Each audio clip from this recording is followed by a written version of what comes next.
what are you looking for? Like when you have that, like, let's go back to kind of just the people you put in place. What kind of staff are you looking at when you're kind of building these models? And you talk about, you had somebody that was basically had the volume to be successful, what you were talking about, but they just seems like didn't have the model. You guys came in and cool, you guys going bankrupt. We come in, we put our model in place and it works. Is it, what kind of staff are you looking for? What's the staffing model look like a little bit? Yeah. So, I mean, I really like the partner model. I mean, I have some stores that have managers and I own them outright, but I do have, most of them are a partner.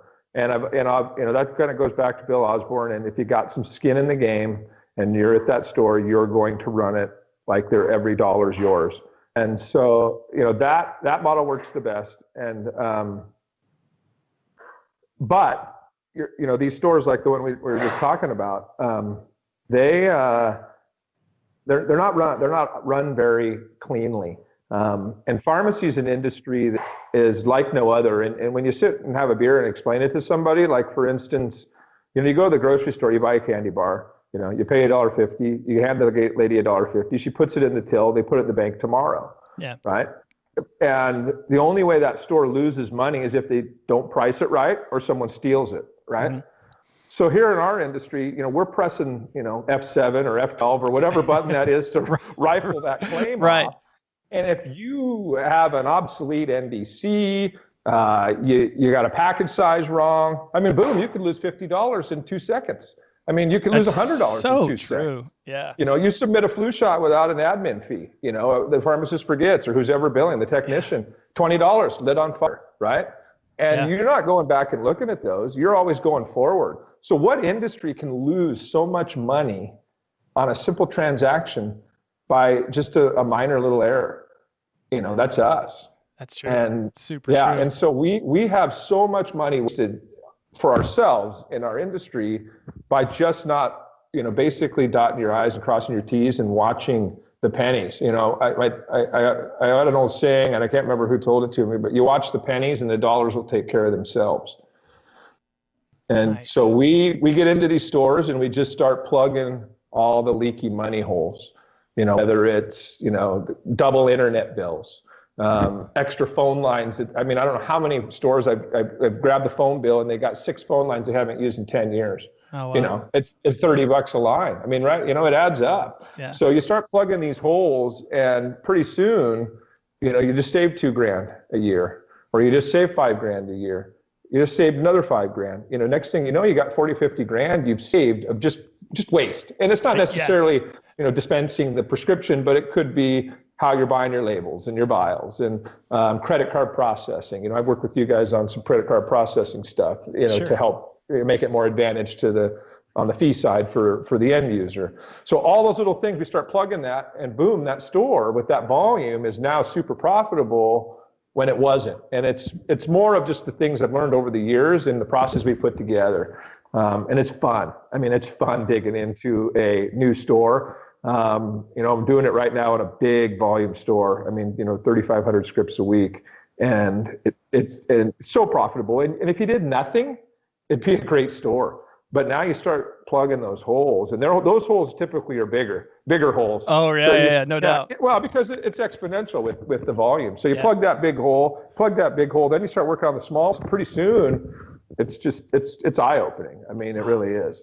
So clearly, you have metrics. You kind of have a. It sounds like I'm hearing a lot of stuff around data you're looking at. You guys are heavy.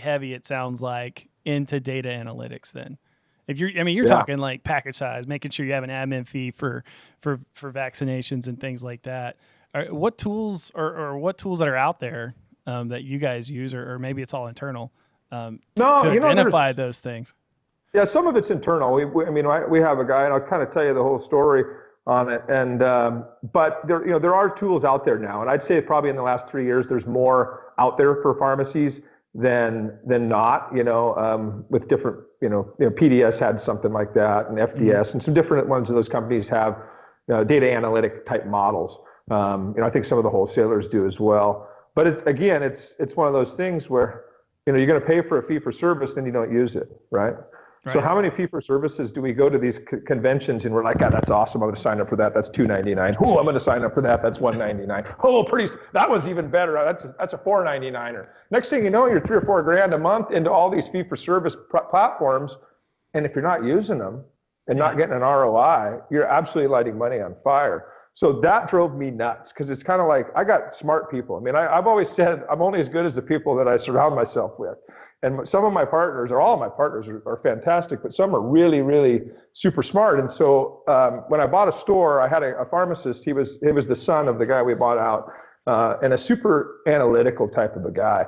Really into the systems of the body, really into the clinical side. But not like an outgoing kind of guy. I'm like, hey, his name's Ben. I said, hey Ben, would you like to speak? No, I don't want to speak. But, no, that's not my thing. So I was driving home I get that. Visiting that store, and I got about halfway home. I think that store is about 2.5 hours away. Actually, where I live, and everything's 2 hours away. That's like Dallas here. Everything's an hour away. Everything's an hour away, no matter where you go. So I got about halfway home, and the light bulb came on. I was like, he's got some super talents, and he's a pharmacist. And I've always been wanting. We were dabbling in the data analytics with our buying group. I'd helped develop a product that we offered to the buying group, Pharmacies. And I said, you know what? We've got enough locations. I can afford to hire a pharmacist to do this. And Ben has taken it and run. I mean, and run. And we now analyze all our data every night. We make sure that the package sizes are right, the NDCs are right, that we're not missing any admin fees on flu shots or shingle shots or anything like that. If they do, or let's say a brand went generic and you ran the brand and it's a new enough one where the staff maybe forgot it's generic. Well, they're not going to pay it at a brand rate. They're going to pay at the generic rate. So you lose $100 there, 150 there, whatever. And some of those he catches in real time. He's got some metrics that he's built in and he's watching. I always say he's kind of like the guy in the Wizard of Oz. He's behind the Greek curtain and pumping all the different levers. Right, he's pulling on these levers. Yeah, getting the data out. And anyways, it's really helped us, guys. I mean, he sends a report to the stores, and they fix those claims every day, the next day. And we also, in that report that goes to the stores, is our late refill people. And so we have a system where the technicians will call and say, hey, Mrs. Jones, your prescription, it looks like it's a little bit past due. Would you like a refill? And I mean, this is simple stuff. People are doing this, so we're not like, this isn't recreating anything that most people aren't doing. But I know, Mrs. Jones, I see you got 4 or 5 other things that are coming up here this week. Would you like those? Oh, absolutely. And you'd be surprised the volume we pick up. But that is more than the volume, because now we've made her compliant, right? Oh yeah. And so we take 10 patients non-compliant, compliant. Our DIR fee goes down. Our scores go up, and we're saving money that we don't see and feel. And that's when the whole picture becomes rosy, for pharmacies, when you're able to collect and save that money you're not seeing by doing, I call it the snowball.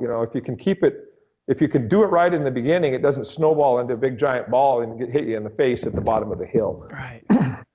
So yeah, we're heavy into data, and Ben has done a fantastic job for me.